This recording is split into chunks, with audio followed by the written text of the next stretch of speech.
E and you're watching ViewNowTv. Keep it locked. It's Levi Root, the Dragon Slayer, and you're watching ViewNowTv.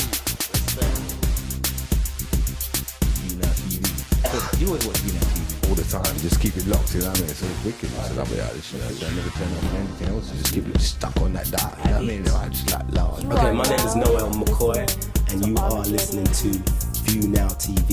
Peace. Hey, it's me, Beverly Knight, and I am always checking out ViewNowTv.co.uk. So log on. We're Janae, right? You're in tune to ViewNowTv. Oh, yo, this is Sean. You're watching ViewNowTv. So love it. Yeah. Listen up.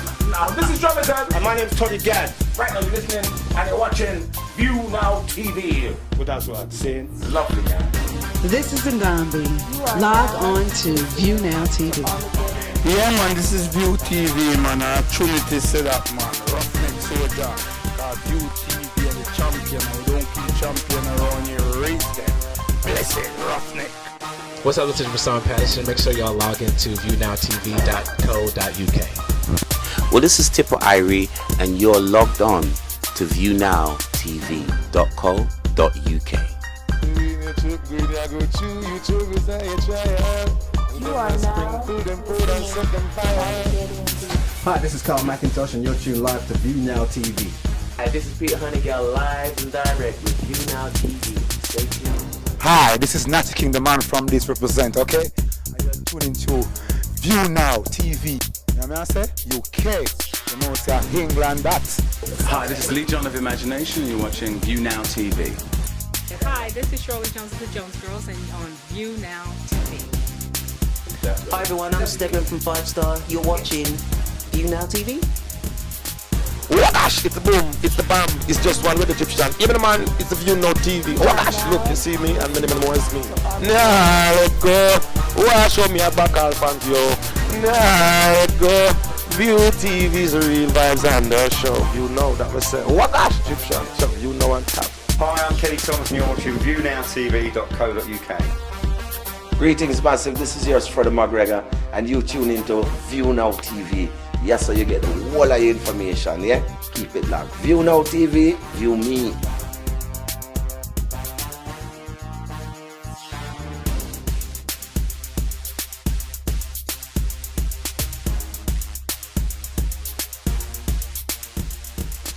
You are now. Move up. Mikey G say fi move up. Anywhere in the place you there, move up. Mikey G make them groove up. Yo, Freddie McGregor and Mikey G, him are the man. Even when there's nothing there but blue, but our room is not a house, and a house is not a home. When the two of us are far apart, and one of us has a broken heart. Now and then I call your name, and suddenly your face appears. But it's just a crazy game, and when it ends in tears, darling. This is the Tracey Williams Show for ViewNowTv and Rhythm 365. Now, I'm excited. I'm outside the hotel of one of my all-time favorite reggae artists with classics such as... I wanna know how you've been doing over in Jamworld. Massive, how you doing? Oh, Lord. I'm gonna catch this flight, and when I reach my destination, hope you'll be smiling. When you're gone, just don't wanna be lonely. I don't mind when the time sets the sun to the moon. Just don't wanna be lonely. Darling, I love you. I gave all I had.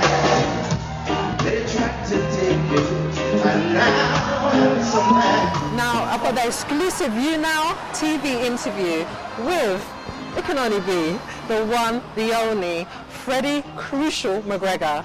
So let's go in and find out what the man himself has to say. I'm here with one of my all-time favourite reggae artists, Freddie Crucial McGregor. Greetings. 40 years in the industry, over 40 years in the industry. 49 to be exact. 49. How do you do it? How do you keep going? I don't know either. I guess I just make music and that take care of the rest of it. And the music, it goes from generation to generation. But you started at a very young age, in fact. Yeah, I started when I was 7 7, yes. So it has been all my life. So when I say 49, it sounds like, how is that possible? But yeah, I started when I was 7, 1963, 49 years after. Continue to do it. With the Clarendonians. Yes. So how did that talent get discovered at such a young age? I used to go to a primary school in Hayes Primary School. Myself and Ernest Wilson, who is a member of the Clarendonians. Peter wasn't going to school, he was an older person. And that's how we woke up, because we all lived in the same community in Hayes, Top Hill. So we used to rehearse with Ernest, go around there and listen and Peter rehearse, and eventually start butting, and nobody never resented, so obviously it did all right. And it just went on until it was time for them to go to Kingston to record, and Ernest's mom insisted that I go with them this time. And once I got into Kingston, it was at 13 Brentford Road, and the rest is as it is today. But where did that confidence come from at such a young age? I'm not sure, because I don't think you get to choose a career at 7. All the things that happen probably was just created to happen, and I just try and follow through. Follow through. So when you was a child, who was you listening to that inspired you to? Them times, we used to listen to Clarendonians, because it was like some sort of a competition at the time with artists from different parishes. It was more like a parish thing, Okay. And a lot of artists came out of Clarendon, and then you have other artists from elsewhere, and Bob Marley and them came from Concrete Jungle, so it was that kind of thing. And used to listen to everybody that was popular at the time. Alton Ellis, Delroy Wilson, Ken Booth, Heptones. I mean, these were the artists of the era, along with Bob Andy and people like those. And so the competition was really high. And then in terms of foreign music, now Michael Jackson, of course, because he had a song out called Ben. I can remember that as a little youth. And then we took on to Michael Jackson, and then, people like Stevie Wonder, because they are still our hero. And Dennis Brown, of course. Of course. So with that 49 years in the industry, there must have been so many standout moments for you. But I want to try and pin you down to one particular moment where you can think, wow, that was great. Yeah, there are many, you are correct. One that would stand out in my mind would be South America, Colombia. Because I think I was the first artist to have gone to Colombia to perform reggae. And since then we had people like Nando Boom, who rose up as a Hispanic DJ rapper. And there was another one too called El General. And they became popular during the early 80s. But I was invited to perform at the first Caribbean Festival in Cartagena, Colombia. And Cartagena is a beautiful island, just like Jamaica, beaches and fried fish, pescado, bien frito. And we went down there and it was kind of puzzling, because I wonder how am I going to relate to them people and how the show I got tonight. And the show was being held in a place called the Plaza de Toro, which is a bullfighting stadium. Okay. And lo and behold, that place was rampant, and the wars was soon over, because as soon as the band strike up, the Colombian people, they don't stop party. Okay. They love to dance, so it was like non-stop dancing. And, we built a nice vibe with them, and I ended up going back there like every 3 months, and we started out in Cartagena, and then I started to perform in Santa Marta. Then we went on to Barranquilla. Then we went on to San Andres Island. Then we went up to Bogota. Then we went on to Cali and Medellin. And we became so popular in South America, actually, that I recorded a song in Spanish called Guantanamera, which went really, really big down there. So we couldn't walk the street without police and security. That's how serious it was down there. But real wonderful, and that was amazing. Another one that comes to mind too is I was the first artist again I've performed on an Indian reservation in America, in Arizona. Okay. Yes, we performed for a tribe of Indian called the Hopi Indian. Little did we know that these people knew so much about the music. And that night up in the Grand Canyon, it was packed till unbelievable. And since then, just about every reggae artist have gone there, and we've performed there quite a few times ourselves. And Japan, I would say, would be the next one. That was quite surprising. Just to see how people from that far relates to our culture. Amazing. Yeah, it's just amazing how reggae music touches so many different It cultures. is. And It is. you've been the It is forerunner in, special, yes. in doing that, in bringing, you know, reggae music to all of those different communities. It is important and it is special. And sometimes I'm not sure I can really even describe the magic of it. But, you know, we just do what we have to do. But along with those 49 years, there must have been some low points in your career. But more importantly, so that others can learn from your experience, you know, what have some of those low points been and how did you overcome that? Some of those low points were, firstly, music has no guarantee that you're going to become a star or a superstar, you're going to be successful. So you have to work hard at it, one. And you have to position yourself. You have to know what you want, what your purpose is, what I want to achieve, and position yourself to work to achieve it. And so, yes, there are lots of struggles, you know.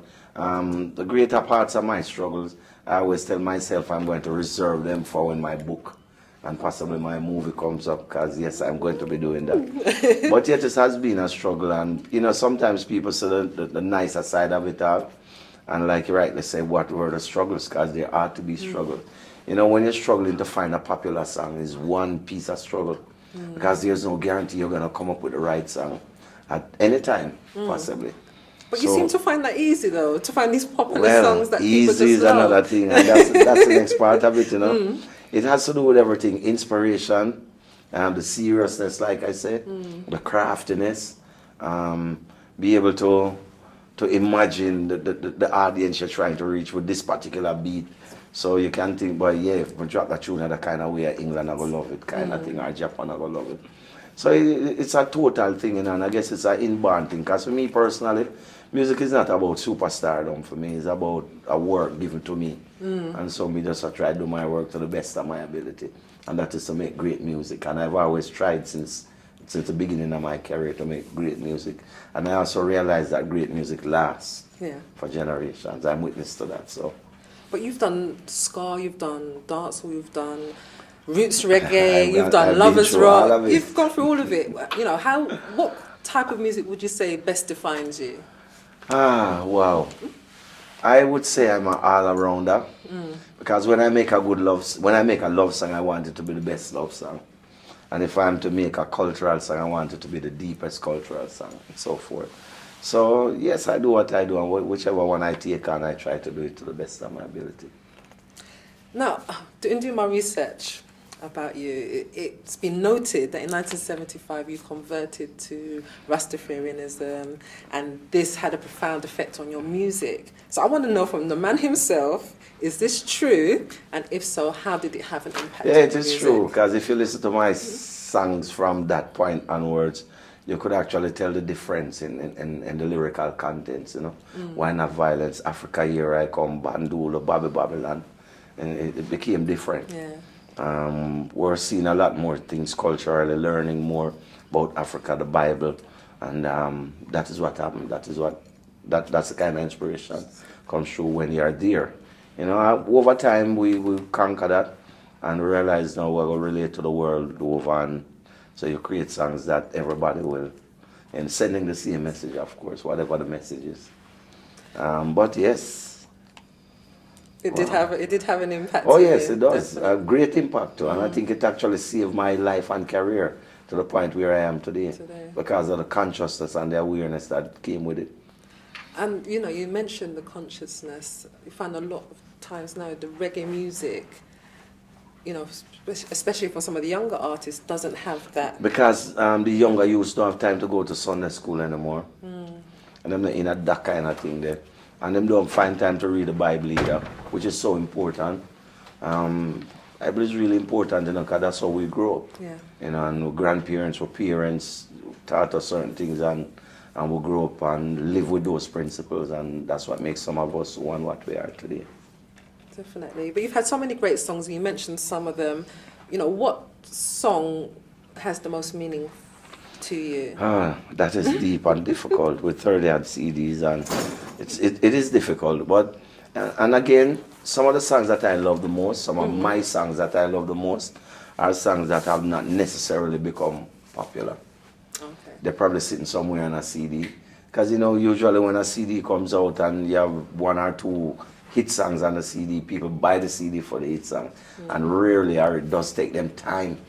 A year after, you know, from listening to the CD and say, yo, that tune I'm really budding on. That's how it is. So I have a bunch of songs sitting there. Why Not Violence is one of them for me. It's deep. I read that song there, I was reading my Bible when I write that song there. Among other songs too, you know, there's a song I have on an album called Across the Border.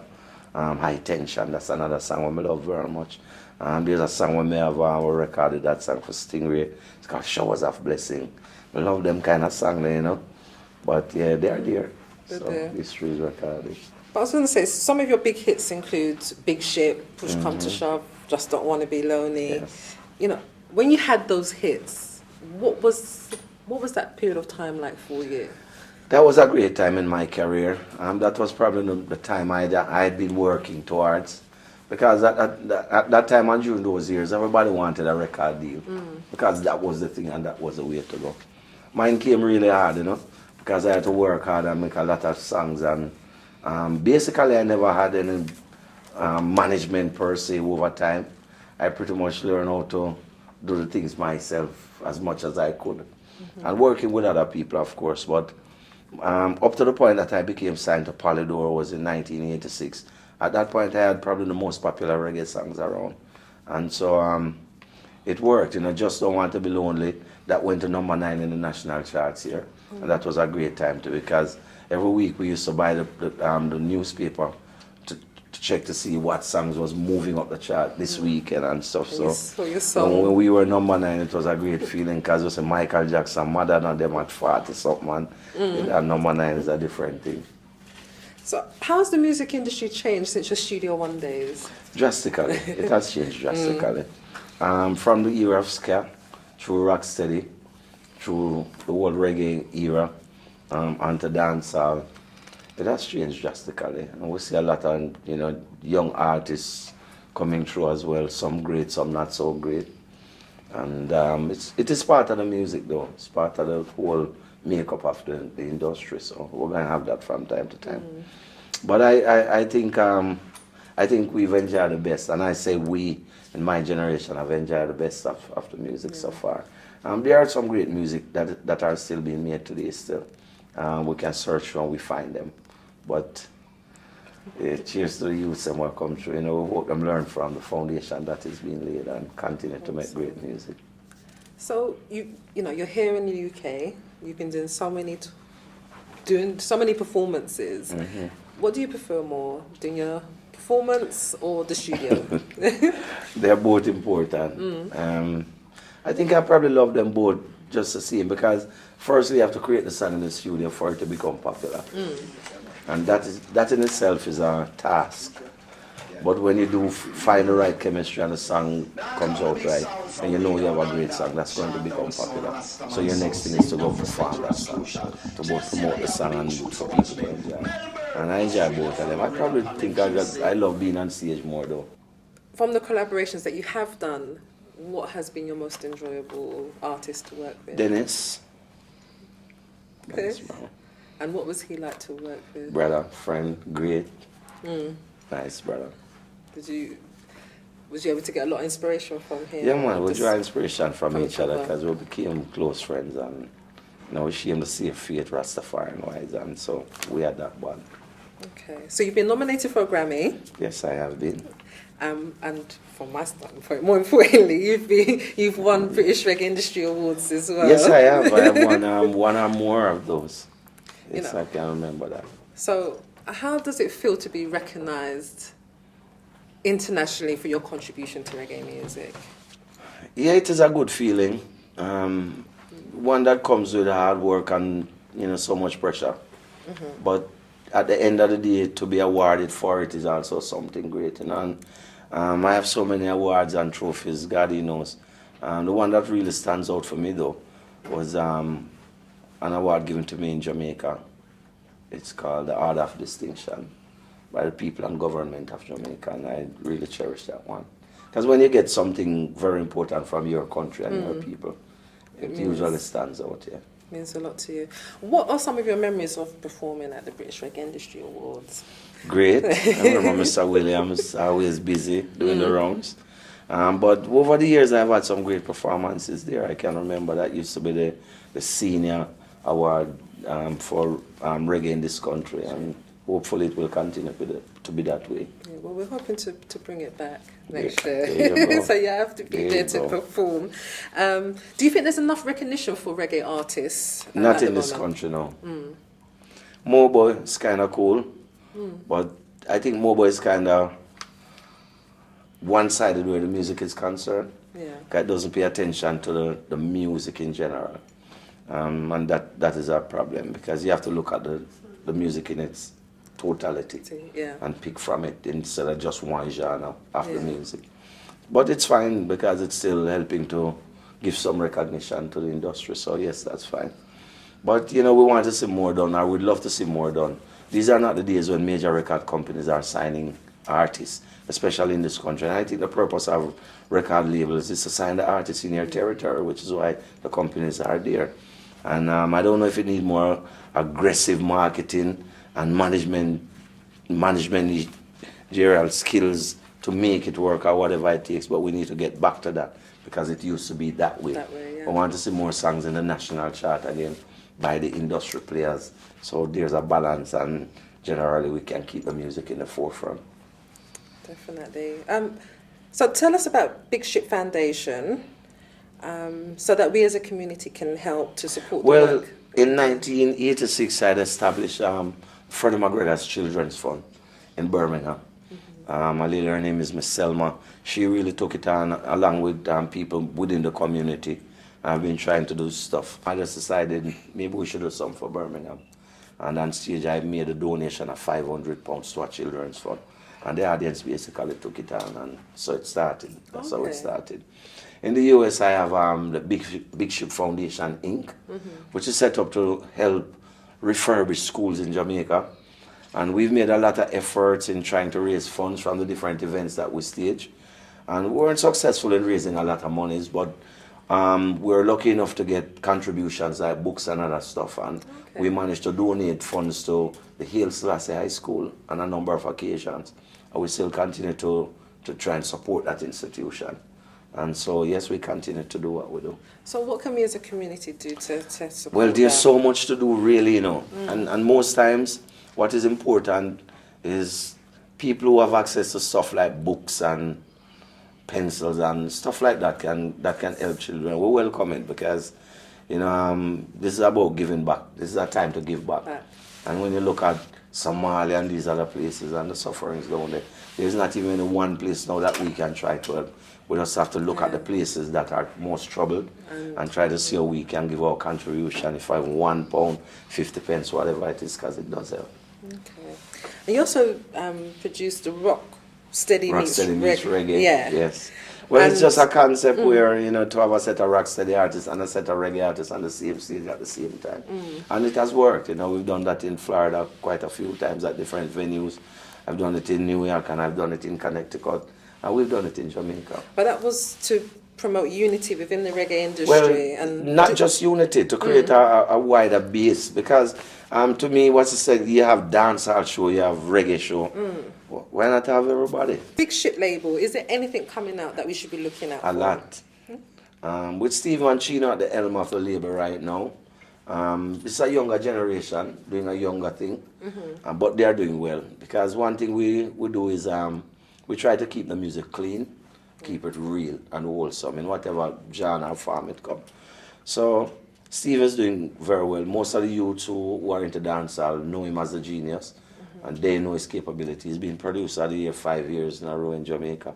Chino's just released his CD and a single from it, and just completed a video too with him and Denique from that CD. It's available on VP, iTunes, etc.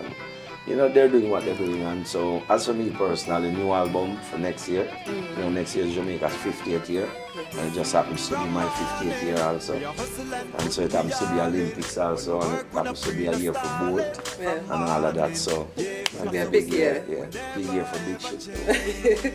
So, your new single, Move Up Jamaica. Move Up Jamaicans, Move Up. Well, we're hoping that by the time Olympic gets here, Move Up will be the song for the Olympics. Okay. So when Bolt win that big race there, what we are saying, Move Up Jamaica, Move Up. But yes, it's a nice song, it's an inspiring song. We just wanted to create something that could uplift the spirit of the Jamaican people at the time we were going through the turmoils, you know. And that's how the inspiration came up, and the song was done in less than half an hour or thereabout in terms of voicing and stuff. And it is getting a lot of rotation right now, and people are singing along to the chorus. And I think anybody who have any affiliation with Jamaica will want to have that single in their collection. Where can we be kept up to date with anything that's happening with you? Website? Big Ship, bigshipmusic@gmail.com. Chino and Steven, they're on Facebook, they're on Twitter, they're all over the place. And so you'll get all the information you need always. Stingray also, because the link is the link. So you don't know, you get all the information you need from both sources. So we can definitely see you next year here in the UK. I will be here next year for the Olympics, most certainly. I will be doing a number of events, so you look out for that. Definitely. I'd just like to say thank you very much for your time and having you here on the Tracy Williams Show for ViewNowTv and Rhythm 365. The one and only Freddie Crucial McGregor. I just finished talking to my all-time favourite reggae artist, the mighty Freddie Crucial McGregor. I hope you enjoyed that interview. He's a guy with a lot to say. Stay tuned for the next edition of the Tracy Williams Show on ViewNowTv and Rhythm 365. Take care.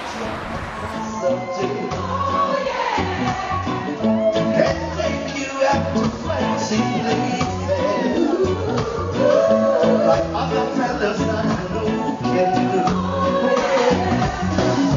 I'm only able to romance you and make it deeper in your life. Don't forget that financially I'm a part, but when it comes to loving, I'm all right.